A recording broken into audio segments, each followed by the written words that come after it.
De Dios el reino queda, de Dios el reino queda. A ese bendito reino no entrarán ni los fornicarios, ni los sodomitas, ni los maledicientes, y en general no entrará ni lo profano ni lo corrupto. Eso todos lo sabemos. Pero hay una cosa que va dentro de toda esa lista de cuestiones que hemos mencionado. Hay una cosa que no entrará, y es la mentira, y por ende el mentiroso. Les pido por favor que me acompañen en la lectura de la palabra del Señor, Efesios capítulo 4, versículo 25, Efesios 4, 25. Dice la palabra del Señor: por lo cual, desechando la mentira, hablad verdad cada uno con su prójimo, porque somos miembros los unos de los otros. Lo que tendremos a partir del día de hoy es una miniserie dentro de la serie de los Efesios. Y esta miniserie la titularemos Pecados típicos del viejo hombre, y hoy comenzaremos con la mentira.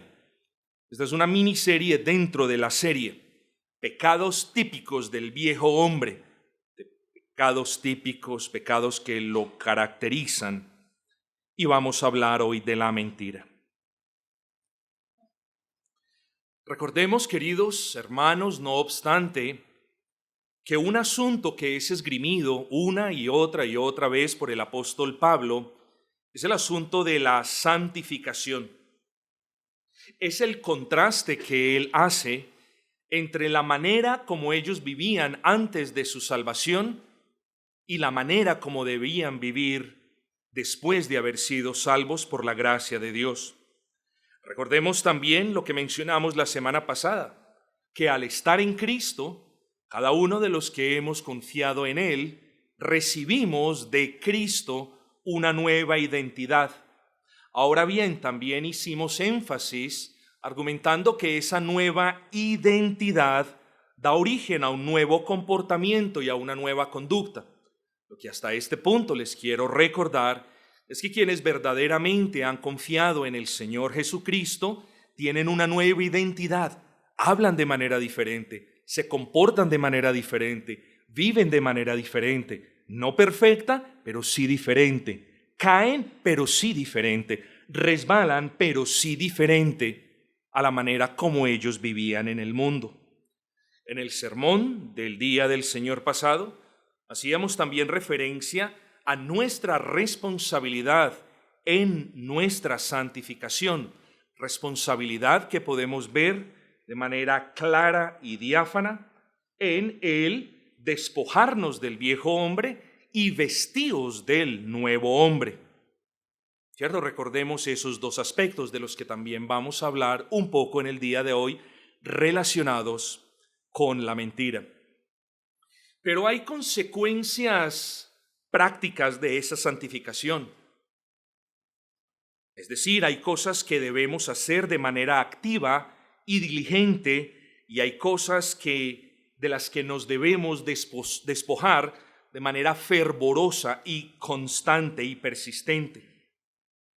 Podríamos concluir, solamente para dejar el punto de la semana pasada muy en claro, podríamos concluir que nuestro rol en la santificación se podría resumir no solo en mortificar la carne para privarla de esos deseos pecaminosos, sino también en el despojarnos de aquellas cosas que nos diferencian de Cristo, de aquellas cosas que o por las que nos parecemos más a los viejos hombres que al nuevo hombre que ha sido formado a imagen de Cristo. Nuestro rol, queridos hermanos, la responsabilidad de todos y de cada uno de los que aquí en este recinto hemos confiado en el Señor Jesucristo, es despojarnos a diario de aquellas cosas que no vemos en Cristo. Llevémonos eso. Y quienes están anotando verán si anotan esto, pero así se puede resumir la santificación, despojándonos de esas cosas en las que no nos parecemos a Cristo, de aquellas cosas que nos diferencian de Cristo. Ahora bien, en el pasaje que nos incumbe, vamos a encontrar 10 pecados. 10 pecados que de cierta manera tipifican la vida de quien está en el mundo viviendo sin Dios. El apóstol Pablo lista 10 pecados, o quizás unos dicen, no, son 9 porque hay una repetición, o 8 porque hay 2. No importa, vamos a considerar 10 pecados que el apóstol lista como si fuesen las características de los inconversos. Pero 10 pecados, hermanos, que bien pueden estar en su vida, aún como creyente. Y la labor, hermanos, y el deseo es que nosotros seamos conscientes de estos pecados, que los podamos ver por la gracia del Señor como ellos son, como pecados, y nos podamos disponer a deshacernos de esos pecados que son como manchas en las vestiduras de justicia que el Señor nos ha dado.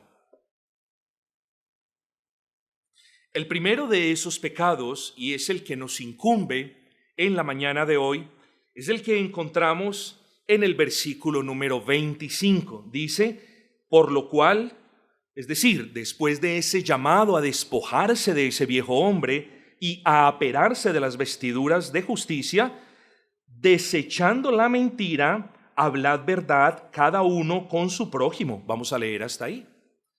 Si usted ve, ese verbo desechar es un verbo que denota una acción continua, desechando.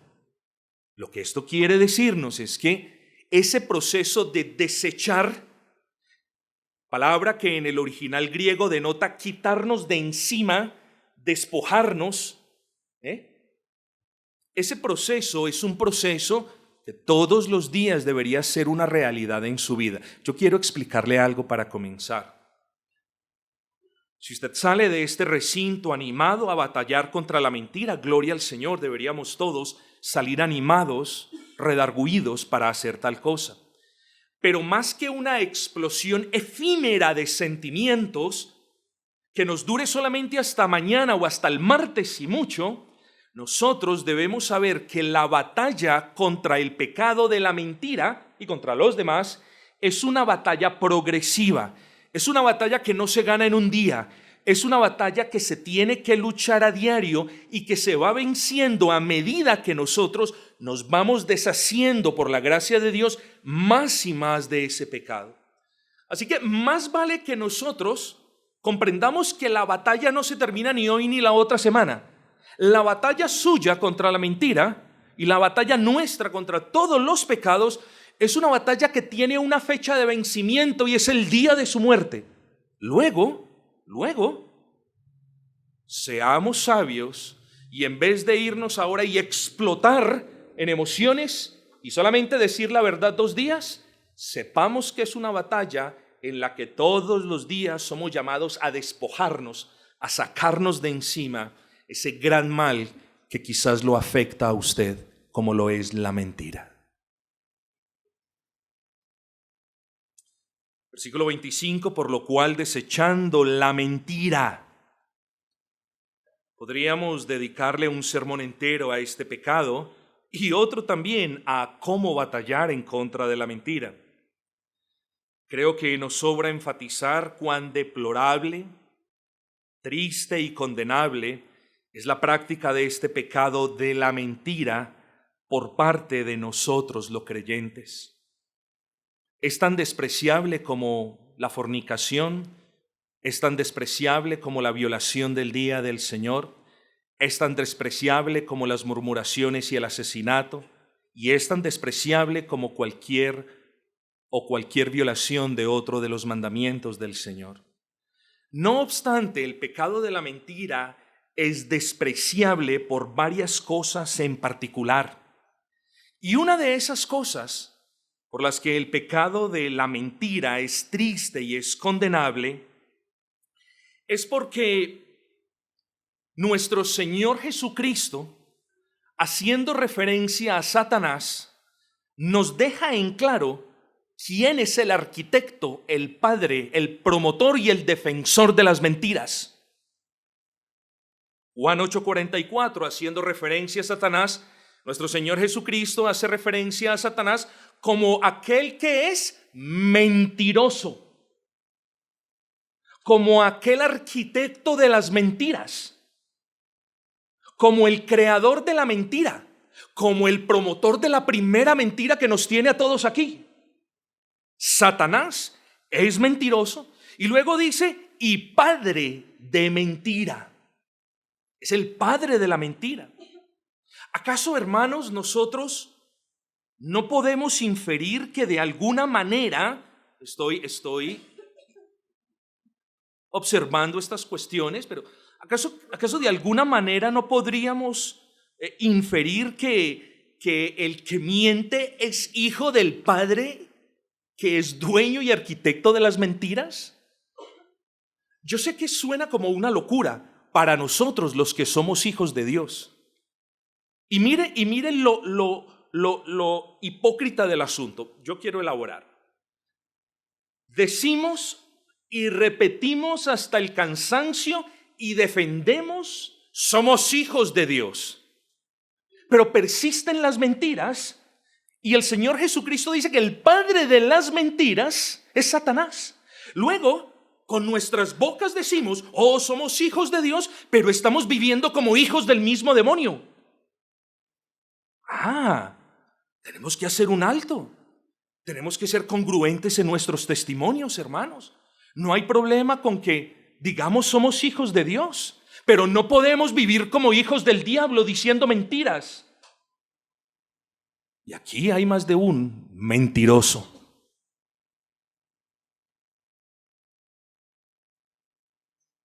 El mero pensamiento de vernos como hijos de Satanás es repugnante, hermanos. Luego, ¿por qué hay creyentes a quienes les resulta difícil deshacerse de las mentiras? Bueno, podríamos dedicar un buen tiempo a considerar este asunto.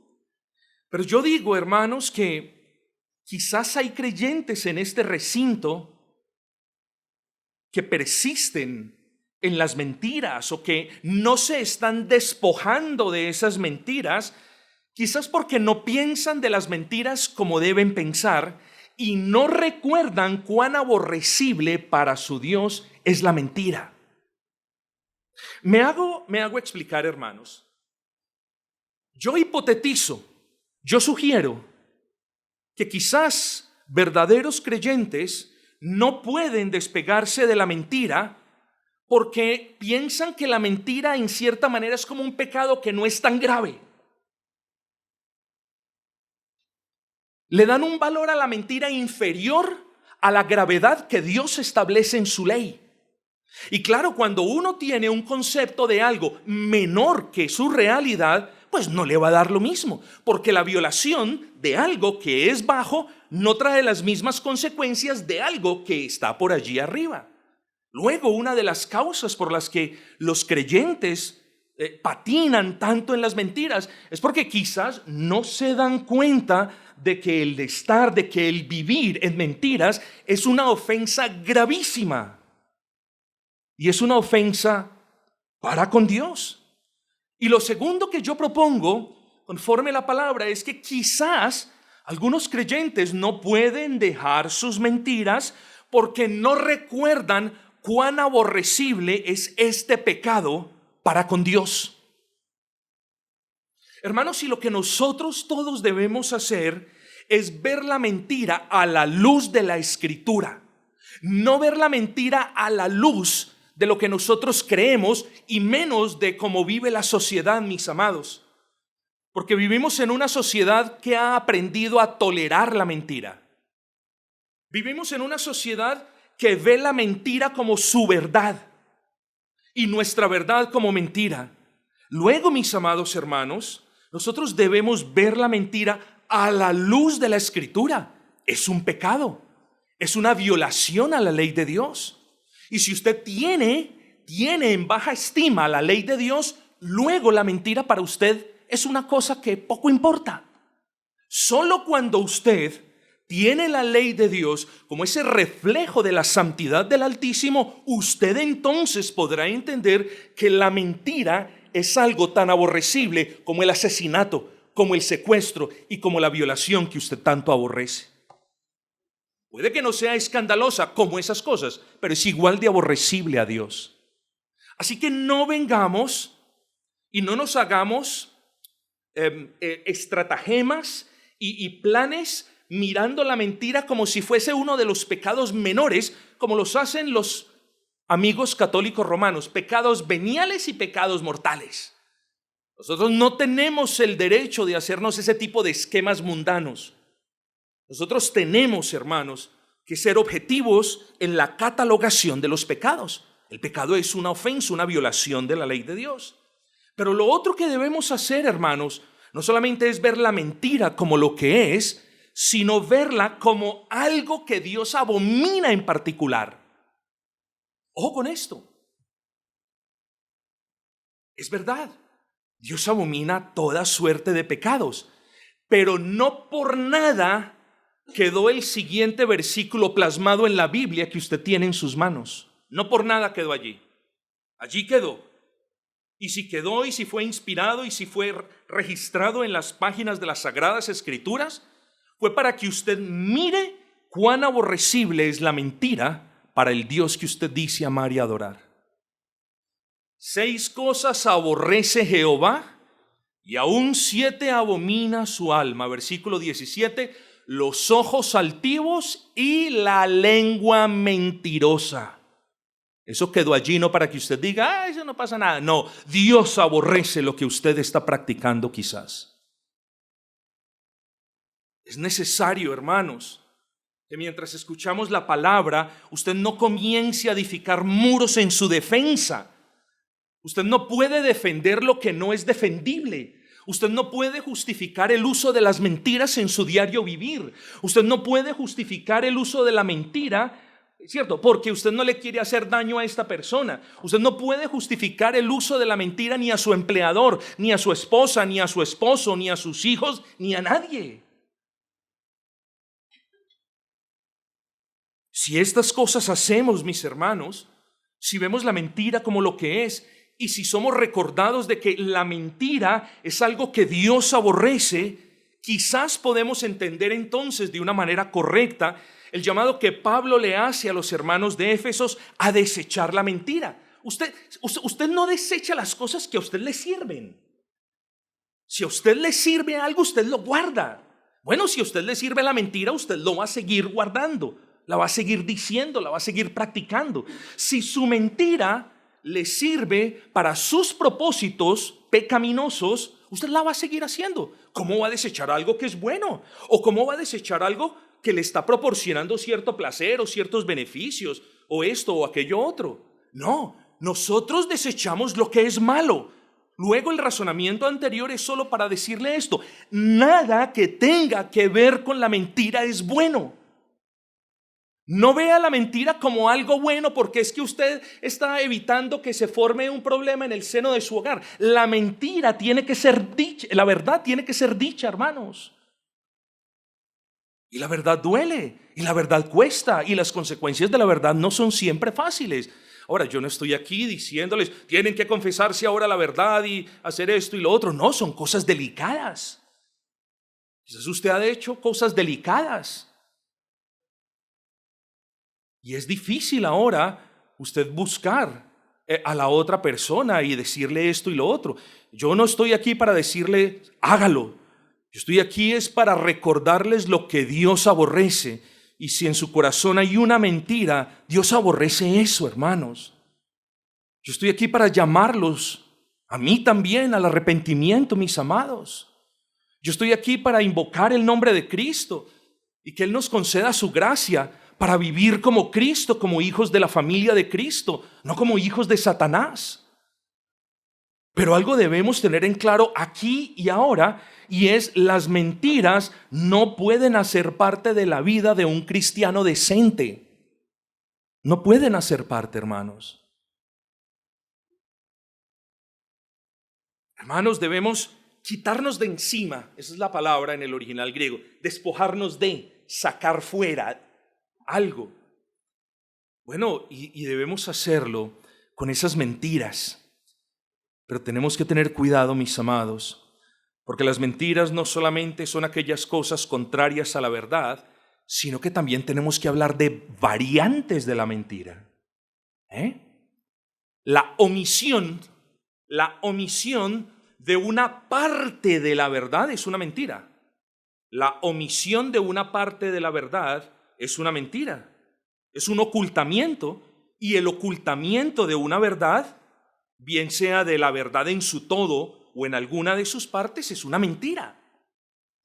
Cierto, nuestros cerebros son muy vivos, pero es que no es una mentira tan grande. Y siempre estamos tratando de mirar mentiras pequeñas y mentiras más grandes. Es cierto que hay mentiras que son grandes y pequeñas, pero al final son mentiras. Y ocultar parte de la verdad es una mentira. Una de las variantes de la mentira, la exageración, es un trastorno que se causa a la verdad y por ende es una mentira. La negación de la verdad, obviamente, es una mentira. Las excusas a menudo son mentiras. Son argumentos que usted usa para justificarse y no ser condenado o reprochado por una acción. Muy a menudo, los puritanos lo decían, muy a menudo las excusas son carentes de verdad. Hablar contra la verdad es una mentira. Hermanos, y muchas otras variantes. Pero si hay un pecado desesperado en no salir de nuestros corazones, es ese, es la mentira. ¿Por qué? Piensen esto. Usted ha hecho algo malo y para taparlo ha dicho una mentira. Y para sostenerlo tiene que inventar otras dos más grandes. Luego, en menos de que canta un gallo y sin que nosotros estemos muy apercibidos del asunto, la mentira comienza a ser arte y parte de su vida. Y llega un punto en los que usted puede ser tan mentiroso, y quizás aquí hay alguna persona así, en los que usted puede ser tan mentiroso que usted ya no distinga entre la realidad, lo que es real, y lo que es ficticio y lo que es mentira. Y puede llegar un punto incluso más grande y más preocupante en el que usted caiga en lo que comúnmente se denomina mitomanía. Es decir, que usted dice tantas mentiras, tantas mentiras, que usted termina creyéndose sus propias mentiras. No, pastor, yo no. Gracias a Dios, yo no he llegado hasta allá. No importa si usted ha llegado hasta allá o no ha llegado hasta allá. El punto es que hay una mentira de la que usted se debe despojar y usted sabe cuál es esa mentira. Hay una mentira que debe ser traída hoy a los pies de Cristo y usted sabe a qué me refiero. Hay una mentira que un día va a ser descubierta y es mejor descubrirla delante del que la puede perdonar. Es un pecado que se presenta en el seno de nuestras familias. Miren, la mentira está en todas partes. Claro, como está en nuestro corazón, entonces también está en el seno de nuestras familias. Cuando un esposo o una esposa le miente al otro, o cuando un hijo le miente a su papá o a su mamá. Pero se presenta en la esfera laboral, cuando el jefe no le cumple al empleado, o cuando el empleado le oculta algo al jefe. Se presenta en las demás esferas de igual manera. Es un pecado que funciona como un comodín. ¿Usted sabe qué es un comodín? Un comodín es una carta que siempre sirve para llenar o para reemplazar la ausencia de otra. Luego, si no hay dinero, el mentiroso dice, yo sí tengo dinero. ¡Ja! Cuando yo estaba en Londres, no había ningún pobre. Usted hablaba con todos los colombianos en Londres y todos habían sido multimillonarios. Y uno se preguntaba, ¿y por qué están aquí limpiando baños? ¿Cierto? Muchos de ellos cortaban caña, que es un trabajo digno, aquí no hay problema con eso, pero iban allá a decir lo que nunca fueron y lo que no eran. Entonces no tenían plata, pero sentían que tenían que aparentar tenerla y para ello usaban una mentira. Si no hay honor, el mentiroso se esfuerza por verse como una persona honorable. Y aquí los quiero llevar hacia un punto, y es que todas las apariencias, tanto externas o físicas como internas, son una mentira. Toda la apariencia es una mentira. La apariencia es algo que usan las personas para pretender verse como ellas en realidad no son. Y eso son mentiras. Las apariencias que algunas mujeres usan, no me voy a vestir así, esas apariencias, voy a hacer algo para mostrar lo que yo no soy o lo que no tengo. Esas son mentiras. El que aparenta ser más de lo que es mentiroso. El que aparenta tener más de lo que en realidad tiene es mentiroso. El que aparenta hacer más de lo que puede en realidad hacer es mentiroso. Mis hermanos, en cierta manera, el consejo del apóstol Pablo es muy sabio y no nos debe chocar. Y como lo decíamos en el sermón de esta mañana, debemos ser agradecidos y mire este llamado a despojarse de mentira como una misericordia de Dios. Yo no sé si Dios lo va a castigar por la mentira que hay en su corazón. ¿Quién soy yo para decirle si lo va a hacer o no lo va a hacer? Pero yo estoy aquí, hermanos, para recordarles que tenemos a un Dios en los cielos, bueno, bondadoso y lento para la ira, que es misericordioso y pronto en perdonar, incluyendo el pecado de su mentira. Yo estoy aquí, hermanos, para rogarles que no continúen viviendo como hijos del diablo. No que ustedes vivan, pero quizás hay cosas en las que usted está viviendo como un hijo del diablo. Yo estoy aquí para rogarles, hermanos, que miremos a Cristo con esperanza, que miremos esa cruz porque allí Él murió por el pecado, por nuestro pecado, incluyendo las mentiras que tanto le hacen daño a los demás y que tanto ofenden al Salvador. Pero también estoy para advertirles, hermanos, no debemos perseverar en las mentiras. También estoy aquí para hacer eco a las palabras del apóstol Pablo. Debemos despojarnos, desechar esas mentiras, porque esas cosas no las vemos en Cristo. Y todo lo que nosotros no vemos en Cristo, debemos ser prontos a desecharlas, hermanos. Ojalá pudiésemos desechar todo en un mismo momento, pero no podemos. Pero si no comenzamos hoy, entonces, ¿cuándo vamos a terminar, hermanos? Hermanos, hoy hay un llamado del Señor para cada uno de nosotros. La mentira nos rodea y esa mentira es un componente, una parte muy, muy fuerte de ese remanente de pecado que hay en nuestros corazones y del que nos debemos despojar a diario. Hermanos, como les dije, la lucha es ardua, es diaria y depende de que Dios nos fortalezca, no solamente para decir la verdad, sino para afrontar las consecuencias de la verdad, hermanos. Hermanos queridos, la verdad trae paz a la conciencia. Mientras usted esté viviendo una mentira y mientras usted esté sosteniendo una mentira, nunca tendrá paz, nunca la tendrá. Y la verdad trae refresco para el alma y trae paz a la conciencia. No puede haber ninguno de los aquí presentes, al menos que haya creído en Cristo. No puede haber ninguno de los aquí presentes que haya mentido y hoy diga, Dios perdona, no pasa nada. Claro, Dios perdona, pero la prueba de que hemos venido arrepentidos y de que Él nos ha perdonado es que ahora nosotros estamos desechando la verdad de continuo y no estamos aceptando más la verdad como parte de nosotros. La verdad no es parte del creyente. La mentira no es parte del creyente, la verdad sí lo es.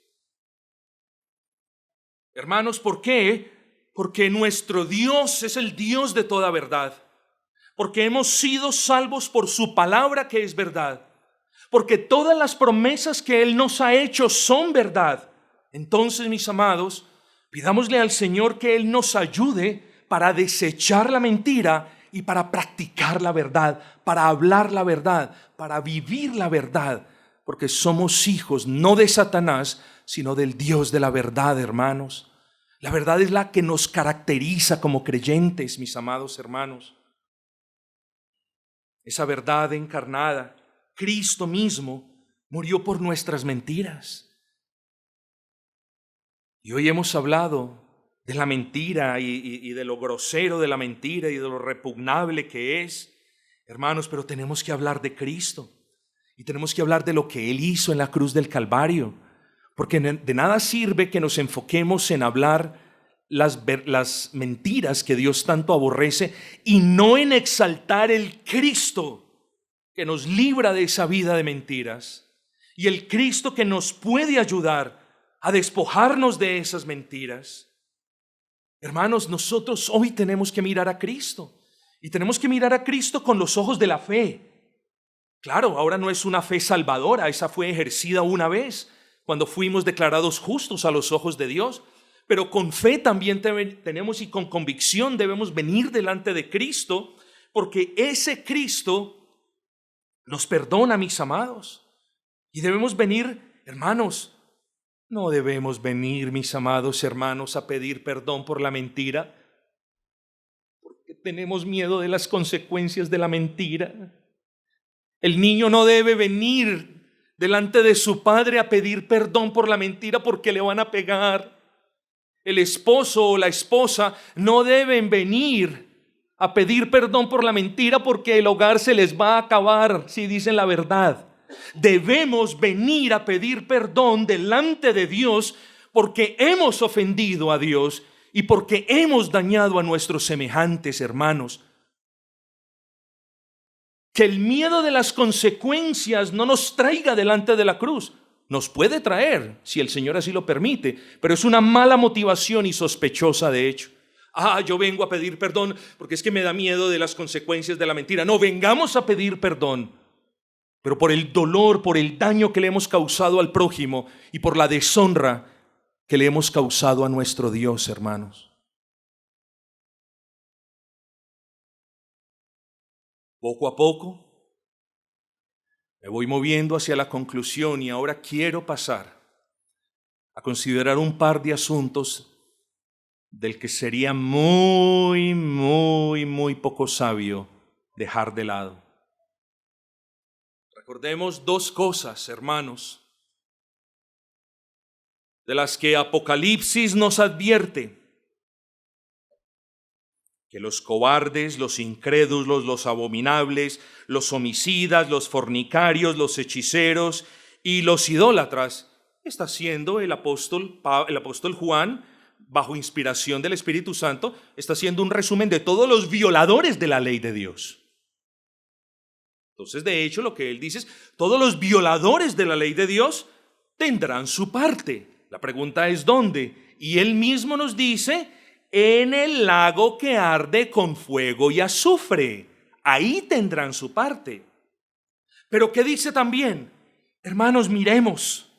No podemos permanecer incólumes e inamovibles ante estas palabras, hermanos.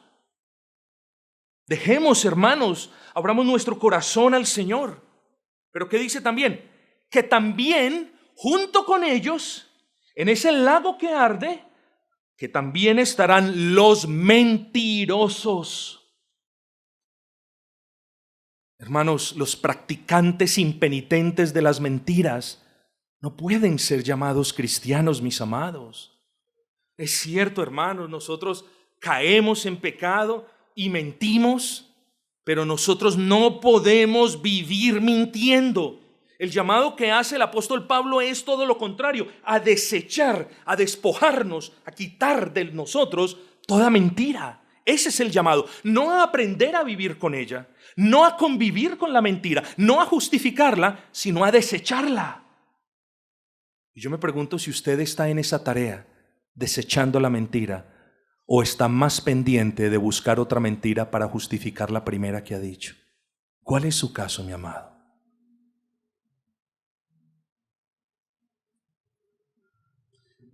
Pero lo segundo que Apocalipsis nos advierte es algo muy grave. muy grave. Y es que los nombres de los mentirosos, de quienes aman la mentira, de quienes no se quieren arrepentir de las mentiras, de quienes disfrutan las mentiras, de quienes protegen y justifican las mentiras, los nombres de ellos nunca han estado escritos en el libro de la vida. Ojo con eso, nunca. En el último versículo del penúltimo capítulo de Apocalipsis, es decir, en Apocalipsis 21, 27, ojo lo que dice el apóstol bajo inspiración del Espíritu, hablando de la Jerusalén celestial. Dice: no entrará en ella ninguna cosa inmunda o que hace abominación y mentira, sino solamente los que están inscritos en el libro de la vida del Cordero. Así que no piense que su mentira va a quedar impune. De nuevo le repito, los creyentes lamentablemente podemos caer en mentira, pero los creyentes no vivimos mintiendo. No vivimos mintiendo. Se lo repito, los creyentes no vivimos, no pasamos nuestras vidas mintiendo.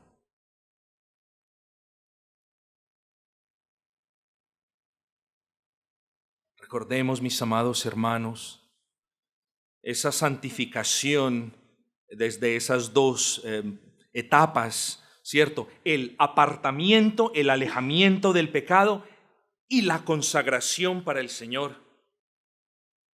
La semana pasada dijimos que a menudo la Biblia nos habla en términos de estas dos cuestiones. Isaías 1:17 dice: dejad de hacer lo malo, y luego dice: aprended a hacer el bien. En Efesios hemos leído: despojaos del viejo hombre y vestíos del nuevo. Salmo 34:14, que nos dice que nos apartemos del mal y hagamos el bien. Pues hermanos, precisamente de esa manera nos habla el apóstol Pablo en el versículo 25. Dice: no solo nos dice que desechemos la mentira, sino que nos dice, o les dice a ellos, pero por ende a nosotros, que desechando esa mentira, comencemos a hablar verdad. No más mentiras, hermanos. Bueno, esto no es una orden que yo les doy, es una exhortación que les extiendo en el nombre de Cristo, hermanos. No más mentiras, ni en su casa, ni en su trabajo, ni en su vida, ni en la iglesia, hermanos. No más mentiras. Aprendamos a hablar la verdad con sazón. No, yo hablo la verdad. Aquí está la verdad. Usted es esto y esto. No, señores. Así se dicen las verdades los vulgares que no tienen a Cristo. Uno puede hablar la verdad con gracia, con sazón, para edificación, para bien del alma de la otra persona. Así que la verdad debe ir acompañada con gracia, mis hermanos. Desechemos la mentira y comencemos a hablar verdad. Hemos sido salvados de verdad, pues, por el Dios de verdad y por medio de la palabra de verdad. Sabemos que nuestras riquezas en Cristo son verdaderas, que todas las promesas en Cristo son sí y amén en Él y de ciertísimo cumplimiento. Por tanto, hermanos, con un Dios verdadero, con una palabra verdadera, con promesas verdaderas, yo creo que ya es evidente de que la mentira no debe caracterizarnos. Pidámosle, hermanos, que su gracia obre en nuestros corazones fastidio. Pídale a Cristo que obre en su corazón fastidio, repudio y hasta odio por sus mentiras. Y no seamos, hermanos, hipócritas, esos hipócritas moralistas religiosos que se tragan el camello de sus propias mentiras, pero cuelan como mosquito las mentiras de los demás. Comencemos el juicio por nosotros mismos, hermanos. No nos preocupemos por la mentira del que está enseguida, adelante o detrás. Vengamos delante del Señor con nuestras mentiras y pidamos perdón en el nombre de Cristo por la ofensa, por el daño, por la afectación que éstas han causado, sobre nuestros hijos, sobre nuestras esposas, sobre la iglesia también, en el trabajo. Pidamos perdón a ese Dios y confiemos que Él, hermano, nos va a levantar. Somos un pueblo salvado por gracia, mis hermanos, un pueblo que se goza con las promesas de Dios y un pueblo que no desprecia las advertencias. Y la advertencia es a desechar las mentiras. Que el Señor nos conceda la gracia para que ninguno aquí presente continúe diciendo mentiras y menos justificando el uso de mentiras, porque si no esto o lo otro. Ese argumento es inválido porque es una falacia. Hermanos, vengamos prontos, arrepintámonos de esas mentiras y debemos correr prontos a los pies de nuestro buen Señor, porque de no hacerlo, hermanos, de no arrepentirnos de las mentiras, quizás corramos el riesgo de que al final de nuestros días nos demos cuenta que nuestro nombre nunca fue inscrito en el libro de la vida. También fue una mentira que usted se creyó un cristiano. Porque un cristiano escucha la palabra de Dios, comprende la palabra de Dios y entiende que él tiene que estar desechando la mentira y que la mentira no lo puede describir a él como ser humano.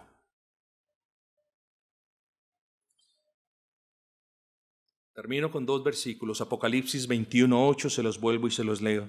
Pero los cobardes e incrédulos, los abominables y homicidas, los fornicarios y hechiceros, los idólatras y todos los mentirosos tendrán parte en el lago de fuego que arde y azufre, que es la muerte segunda.